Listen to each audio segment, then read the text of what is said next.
네, 맞아. 보면 그래서 만약에 사진을 찍은 거고 이 방향으로 이동하는 거면 여기가 먼저고 여기가 나중인데 진행 방향이 이렇게 들어가고 종이 테이프라고 했으니까 이제 여기가 먼저고 여기가 나중이라서 이게 빠른 거고 이게 느려지는 거죠. 요 차이를 잘 구분을 하셔야 됩니다. 이 급하게 시험 시간에 보다 보면 헷갈릴 수 있어요. 가와 나는 속도가 일정하다. 맞습니다. 간격이 항상 일정하기 때문에 가는 나보다 빠르다라고 되어 있는데 나가 더 빠르죠. 왜냐면 일정한 시간에 이제 찍은 건데 간격이 더 넓은 게 시간당 이동 거리가 크죠. 다는 속력이 증가하는 운동이다. 맞는 말이고 낙하하는 물체에 대한 얘기는 모르셔도 되는데 물체가 떨어질 때는 속도가 점점 빨라집니다. 맞는 말이고요. 라는 물체 이동 방향의 반대 방향으로 힘을 받는다. 내가 앞으로 가는데 이쪽 방향으로 힘을 받으면 내가 가려는 걸 막는 거잖아요. 그렇죠? 그래서 반대 방향으로 힘을 받는 거 맞습니다. 정답은 2번. 4번에 그림은 속력이 일정하게 감소하는 장난감 자동차의 운동을 0.1초 간격으로 기록한 거래요. CG점에서의 속력 지금 보시면 0.1초 간격으로 됐을 때 이동 거리가 계속 변하기 때문에 속도가 줄어드는 거죠. 그렇죠? 이렇게 속도가 줄어들 때는 평균 속도로 쓰셔야 되는데 평균 속도를 구할 때는 일정하게 줄어든다라고 하면 V1 더하기 V2 나누기 2로 쓸 수 있는데 일정하게라는 말이 있지만 지금 처음 속도와 나중 속도를 모르죠. 그렇죠? 뭐 함부로 A, B, D를 잡을 수도 없기 때문에 이렇게 잡으시면 안 되고요. 어떻게 잡으셔야 되냐면 전체 시간분의 전체 거리로 하셔야 돼요. 이 어떻게 할 수 있냐면 전체 시간은 0.1초 간격이니까 0.1, 0.1, 0.1, 0.1 이런 식으로 0.4초죠. 그렇죠? 분의 이동 거리는 여기서부터 여기까지 80cm. 다 나와 있기 때문에 그냥 이렇게 계산하시는 게 더 좋습니다. 처음 속도 더하기 나중 속도 나누기는 제가 다른 문제에서 꼭 써야 되는 문제에서 다시 한번 보여드릴게요. 요거를 계산을 하면 지금 보시면 10분의 4는 80이죠. 그쵸? 그러면 이렇게 지워지고 200cm per second가 되는데 지금 미터 per second로 나와 있으니까 200cm를 바꿔주시면 2번이 되겠죠. 그쵸? 5번에 그림은 가나 경주가 있고 1초 간격이 돼요. 얘는 1초 동안 3m 갔으니까 3m per second고 속도가 얘는 2m per second죠. 그쵸? 기억에 결승선을 통과할 때 속력은 가와 나가 A가 B보다 크다라고 되어 있는데 등속 운동하니까 이 속도로 통과했겠죠. 그래서 A가 B보다 크다 맞고요. 먼저 도달했다라고 되어 있는데 B가 1m 남았는데 2m per second니까 요거 가는데 0.5초 걸릴 거고 이렇게 이동하는데 이제 얼마 걸리는지 봐야 되는데 그러면 시간은 거리 나누기 속력이죠. 그쵸? 거리가 얼마예요? 1.8 속력이 얼마예요? 3 나눠주시면 18분의 10은 3분의 1 이렇게 쓸 수 있죠. 번분수 했을 때 3, 18 재워주면 6이고요. 10분의 6이니까 이게 얼마예요? 0.6초가 되겠죠. 그쵸? 그러니까 0.6초 걸리고 0.5초 걸리니까 아슬아슬하게 얘가 먼저 도달하네요. 얘가 더 느린데도 A가 B보다 먼저 틀렸습니다. A가 결승선에 도달한 시각은 촬영한 후부터 0.6초다. 맞는 말이죠. 정답은 4번이에요. 그래서 요 수학 계산이 조금 어렵기 때문에 요거를 좀 잘 하셔야 돼요. 자, 그 다음에 이건 조금 계산이 복잡한데 고속도로에서 과속 구간 단속 장치죠. 그렇죠? 이거 이제 뭐 차 타고 가다 보면 특히나 이제 추석이 지난 시점에 제가 찍고 있기 때문에 본 적이 있을 텐데 여기 어떻게 이제 체크를 하는 거냐면 여기서 한번 찍고 여기서 찍었을 때 얘가 얼마 만에 여기를 통과하냐를 통해서 차의 속력을 알 수 있는 건데 뭐 그것까지는 알 필요가 없고 여기서 보시면 A를 100km로 통과했대요. 속력이 100km/h인데 일정하게 증가했죠. 그렇죠? 일정하게 증가해서 120이 되었죠. 그렇죠? 근데 시간은 12분입니다. 그 다음에 또 12분 동안은 유지를 했어요.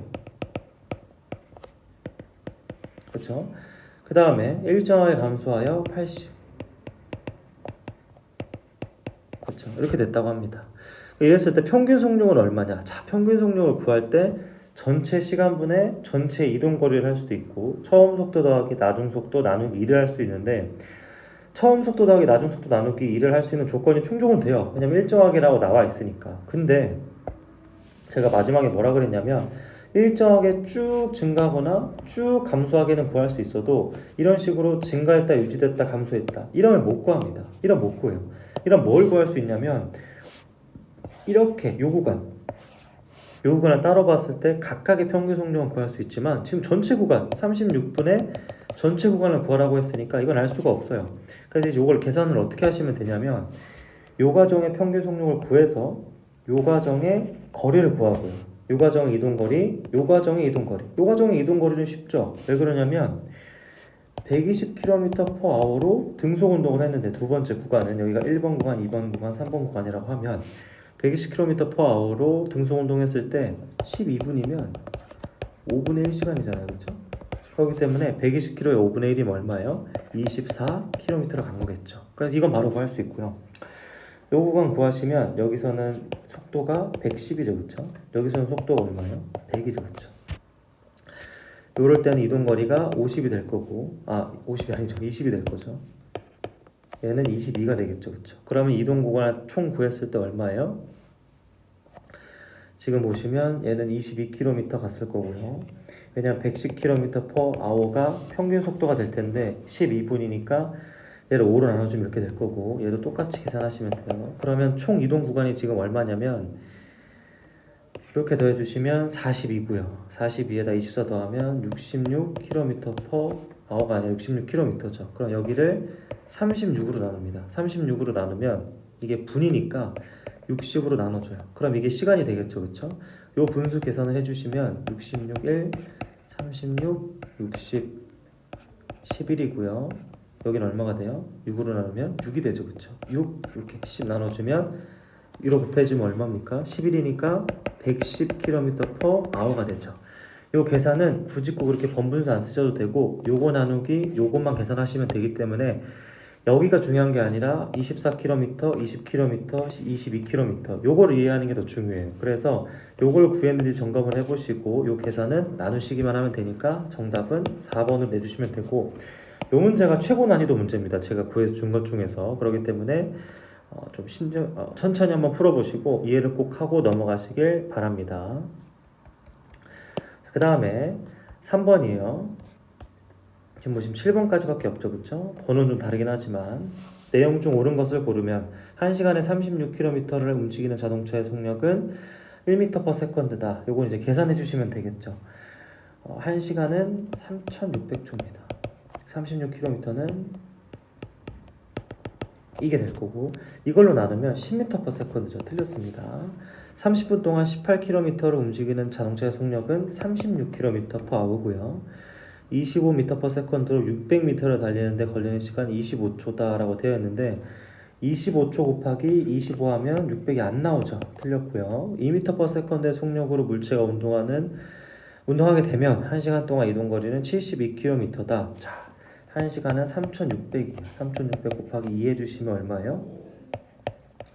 7200m인데 1000m가 1km니까 7.2km가 되겠죠. 그렇죠? 그래서 틀렸고 5번에 150m를 10초 동안 달릴 수 있는 자동차가 15초 동안 이동한 거리는 225다. 자, 150 10초니까 사실상 1초에 15겠죠. 그렇죠? 15 곱하기 15 해주시면 225기 때문에 정답은 5번으로 해주시면 됩니다. 한번 해보면 이렇게 해서 225가 나오죠. 그렇죠? 그 다음에 54를 이동하는데 6초가 걸렸다. 운동하는 동안 물체의 속력이 일정하게 증가했다면 물체가 54m를 지날 때의 속력은 정지 상태에서 출발했는데 일정하게 증가했다. 자, 일정하게면 평균 속도고 마지막 지점을 지날 때의 속력이니까 지금 평균 속력을 물어보는 게 아니죠. 이거 놔둘게요 그냥. 그렇기 때문에 지금 사실 이거 이렇게 푸는 게 가장 좋아요. 가장 좋은 건 뭐냐면 일정하게 증가했고 속도가 변했으니까 평균 속도인데 특히나 처음 속도 V1이라고 하죠. 보통 나중 속도 나누기 2를 쓸 수 있어요. 그러면 이걸 썼을 때를 이제 활용을 해보면 54를 이동하는데 6초가 걸렸다. 그러면 전체 거리가 54 시간이 6 그러니까 평균 속도는 9m/s예요. 9m/s가 되려면 처음 속도 더하기 나중 속도 나누기 2가 9m/s라는 거니까 처음은 정지했으니까 0이면 나중은 18이 되겠죠. 그렇죠? 4번을 해주시면 되고 이 문제 보시면 올라갈 때는 3으로 내려올 때는 4로 총 3시간이 걸렸다. 이동거리가 10km라면 이라고 나와 있는데 지금은 이게 이런 식으로 왕복 문제가 있습니다. 왕복 문제. 왕복 운동에 대한 문제가 있을 때 왕복 운동 문제는 이거 이렇게 푸시는 게 좋아요. 항상 뭘 이동 미지수로 잡으시면 되냐면 시간을 이동거리라고 잡는다기보다는 이렇게 잡는 거죠. 내려간 거리로 오른 것은 이라고 되어 있으니까 이렇게 생각하는 게 좋겠죠. 합쳐서 총 이동거리가 10이니까 올라갈 때를 만약에 x라고 한다면 내려갈 때가 10-x겠죠. 둘이 합쳐서 x가 돼야 되니까. 근데 내려간 거리를 구하라고 했으니까 기왕이면 내려간 걸 x, 올라간 걸 10-x라고 하는 거죠. 그럼 이런 문제를 풀 때, 왕복 문제를 풀 때는 항상 식을 올라갈 때 하나 세우시고 내려갈 때 세우시고 는 3시간이다. 이렇게 뭘로 하면 좋냐면 는 옆에다가 시간을 써주시고 여기다가는 시간은 뭐예요? 속도분의 거리니까 속도분의 거리를 여기다 써주시는 게 좋습니다. 그럼 속도가 얼마죠? 올라갈 때는 3, 거리는 10-x, 내려갈 때는 얼마죠? 4분의 x죠. 그렇죠? 그러면 이걸 통분을 해주시면 12, 이 앞에 3, 이 앞에 어떻게 돼요? 4가 붙죠. 그렇죠? 그럼 이 방정식을 풀어주시면 12분의 40-4x 플러스 3x는 3시간이 됩니다. 이렇게 곱해주면 36이 되고요. 마이너스 x는 36이죠. 40이죠. 그렇죠? 요 정리해 주시면 그렇죠. 그러면 x 넘기고 1로 넘기면 x는 4가 됩니다. 그래서 정답은 2번인데 요 문제는 나는 방정식을 안다는 친구만 풀길 바래요. 이거는 너무 중학교 내용이고 방정식을 모르는 친구는 풀 필요가 아예 없습니다. 방정식을 안 쓰면 풀기가 너무 어렵기 때문에 요거는 방정식을 아는 친구만 풀어주세요. 자, 그 다음에 풀이 과정이 좀 길었는데 이거 좀 지우고 보면 그림은 2m 지점에서 동시에 출발하여 수평면을 이동한다 라고 되어 있는데 이동거리가 이미 좀 있네요. 그러니까 출발선이 있는데 이미 2m 이동하고 여기서 다시 출발한 거죠. 그렇죠? 출발한 지 2초 후에 A는 B보다 2m 앞서고 4m 앞서는 거죠. 그렇죠?